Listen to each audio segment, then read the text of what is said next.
Good day, welcome to Glen Meditation. It's day 12 of the carnivore diet challenge. For 12 days I've been eating basically a diet of meat, eggs, salt, and water. And so far I'm very impressed with this diet. This is just a longer version of the other video where I gave feedback. If you're watching this in the future and you're on the diet, I suggest a good resource is joining the carnivore tribe on Facebook, so that if any problems are coming up when you're on the diet, you can ask for support from other people. One thing that's interesting about this diet, for myself, is you don't really go to the toilet number 2 very much, and that's kind of interesting.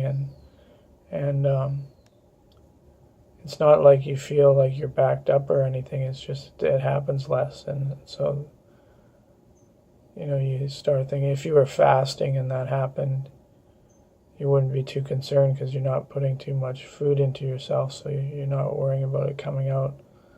But it's kind of hard on the mind when you're eating and eating well, and then you're really not having bowel movements too often. But if you go on the carnivore diet group or join other carnivore groups, you can ask questions and get support. So the positive things I've seen for Parkinson's with this diet so far is generally I've been less shaky. My balance when I'm walking has been much better. I have kind of smoother energy, so my brain just seems more calm and I'm not as stressed out. I've been down to the beach a couple times swimming and felt like my arms were working more in unison. And that's pretty incredible considering it's only been 12 days and just being able to change that with a diet. There is some concerns with some people in the Parkinson community about having red meat. They think increasing iron for Parkinson's is not a good thing, but I'm more of a person that goes off how I feel when I'm on a diet. And even if someone just does this diet for 30 days and has positive effects and then goes back to a more balanced diet, it's a success. A lot of ways you could look at this diet as an elimination diet, where you're giving the body a break from having to digest starches and sugars and stuff like that, so it gives the digestive system a break.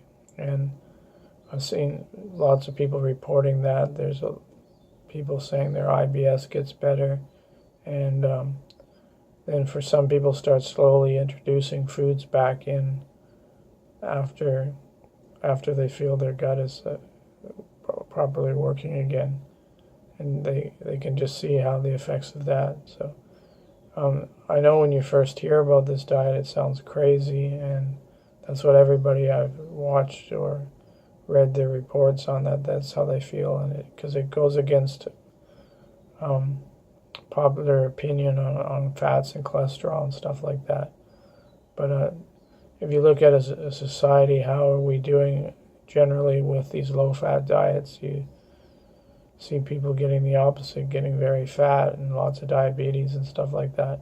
Someone sent me an article, it's on the bottom of one of the comment sections, where they did research, and they think that Alzheimer's and Parkinson's is actually caused by a lack of cholesterol, and so the opposite of what we're thinking, that cholesterol is a bad thing, whereas the brain actually needs it to function properly, and that people are getting a lack of it. So if you look at the incidence of Parkinson's, they're reporting 60,000 new cases in the States a year or so. And in Australia, if you drive in a city and you walk past 1,000 people, an hour in a city, 4 of them have Parkinson's. So, you know, it's actually quite high if you do a little research on Parkinson's. So I'm all about experimenting and trying to see what happens, and so far this diet's been impressive in the 12 days, and we'll see how it goes. How it's been impressive is my energy levels have been great. I do have insomnia since I've been on the diet though, but it's not bad. The mind's calm. It's not that type of insomnia where your mind's racing. So I sort of, before I came into this diet, I worked for a couple of months on taking herbs and fasting intermittently and doing stuff to get the kidneys functioning and the adrenal glands functioning properly. Because before, when I used to drink coffee, the Parkinson's symptoms would really get a lot higher. So I focused on that. So I'd say being on the meat diet has brought the system down in more calm and more sustainable energy. So there's a lot of positive things. And I have pain in my left foot, which has sort of stayed pretty constant through the diet. That hasn't changed yet. But both knees have a lot more movement, and I was at the chiropractor yesterday, and the word is that the nervous system seems better too. So a lot of positives 12 days into this thing, and if you're seeing this video in the future while you're on the program, definitely reach out for support, and if anything comes up along the way, make sure that you're getting salt and drinking enough fluids and stuff, and if you can, have support of your doctor as well. So again, here I'm not giving medical advice, I'm just sharing my experience, and good luck and have a good day. Take care. Bye-bye.